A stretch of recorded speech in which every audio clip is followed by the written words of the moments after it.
नवरात्रि के 8वें दिन माता के 8वें स्वरूप यानी कि महागौरी की पूजा अर्चना की जाती है। आज का दिन इसलिए खास होता है क्योंकि आज ही के दिन भारत के कई सारे राज्यों में कंचक पूजा यानी कि कन्या पूजन का चलन है। कुछ राज्यों में कल यानी कि नवमी के दिन भी कन्या पूजन की जाती है। लेकिन कन्या पूजन के दौरान एक ऐसी खास बात है जिसके बारे में 99% लोग नहीं जानते हैं और अनजाने में यह गलती कर जाते हैं। वह गलती क्या है उसे जानने के लिए इस वीडियो को अंत तक देखें। साथ ही इस वीडियो में हम जानेंगे कि महागौरी यानी कि दुर्गा के नवे स्वरूप का रंग रूप और छवि कैसा है और माता की कथा के बारे में भी जानेंगे। तो फिर विलंब किस बात की, चलिए बढ़ते हैं कथा की ओर और शुरू करते हैं कहानियों का यह सिलसिला। लेकिन उससे पहले आपसे निवेदन है कि आप अगर इस चैनल पर नए हैं तो चैनल को फटाफट सब्सक्राइब कर लें ताकि इस तरह की सारी जानकारियां आपको मिलती रहे और माता दुर्गा की कृपा भी आप पर बरसती रहे। श्वेते विषे समारूढ़ा श्वेतांबरधरा शुचि महागौरी शुभम दधान महादेव प्रमोदया। नवरात्रि के 8वें दिन महागौरी शक्ति के रूप में पूजी जाती है। नाम से ही समझ में आता है कि इनका रूप पूर्णतः गौरवर्ण का है। इनकी उपमा शंख, चंद्र और कुंदन के फूल से दी गई है।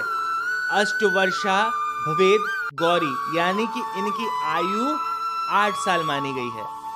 इनके सभी आभूषण और वस्त्र सफेद हैं, इसीलिए इन्हें श्वेतांबर धरा भी कहा जाता है। 4 भुजाएं हैं और वाहन वृषभ है, इसीलिए इन्हें वृषारूढ़ा भी कहा जाता है। इनका ऊपर वाला दाहिना हाथ अभय की मुद्रा में है तथा नीचे वाला हाथ त्रिशूल धारण किए हुए है। माता ने ऊपर वाले बाएं हाथ में डमरू धारण किया है और नीचे वाला हाथ वर मुद्रा में है।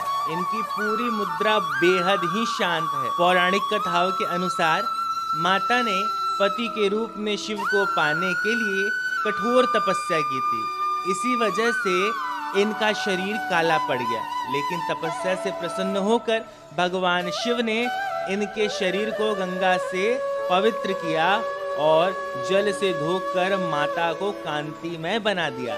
तब से इनका स्वरूप गौर वर्ण का हो गया और इसीलिए माता महागौरी कहलाई। दोस्तों, अब आपको बताते हैं कि कन्या पूजन के दौरान आमतौर पर कई सारे लोग क्या गलती करते हैं। इस कथा के शुरुआत में ही बताया कि माता का जो नवा स्वरूप है वह करीब 8 वर्ष की आयु का बताया गया है। तो जब भी आप कंचकों की पूजा करें तो इस बात का ध्यान रखें कि कोई भी कन्या 8 वर्ष से बड़ी नहीं होनी चाहिए। साथ ही कन्याओं के साथ जब भैरव के रूप में आप किसी बालक को पूजें तो ध्यान रखें कि 8 कन्याओं में केवल एक बालक को ही बिठाएं। हाँ, कई बार क्या होता है कि हमारे घरों में ढेर सारे बच्चे आ जाते हैं और हम मजबूरी वश सभी को एक साथ बिठाकर पूजा प्रारंभ कर देते हैं। ऐसा बिल्कुल ना करें। अगर आपके मन में प्रेम और सद्भावना है तो बाकी सभी बच्चों को उपहार के रूप में बाद में कुछ ना कुछ भेंट प्रदान करें। लेकिन अगर आप पूजन कर रहे हैं तो पूजन के दौरान संख्या और आयु का विशेष ध्यान रखें। ऐसा कहा जाता है कि माता महागौरी अमोघ फलदायिनी है और इनकी पूजा से भक्तों के तमाम कल्मश धुल जाते हैं, पूर्व संचित पाप भी नष्ट हो जाते हैं। महागौरी का पूजन अर्चना, उपासना, आराधना कल्याणकारी है। इनकी कृपा से अलौकिक सिद्धियां भी प्राप्त होती है। तो दोस्तों, यह थी महागौरी की कथा और इनसे जुड़ी कुछ जानकारियां। यह जानकारी अगर आपको अच्छी लगी हो तो इसे अपने दोस्त, मित्र और परिजनों के साथ भी साझा करें ताकि वह भी नवरात्रि के पूजन के दौरान सही विधि से माता का पूजा कर सकें। इस वीडियो को लेकर आपके मन में कोई सवाल अगर उठ रहा है तो कमेंट बॉक्स में उसे फटाफट लिख डालें ताकि हम समय निकालकर उसका जवाब दे सकें।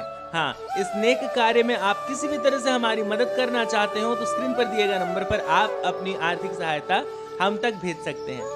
अब अगले वीडियो तक के लिए दीजिए हमें इजाजत। हमारे सभी साथियों को जय माता दी।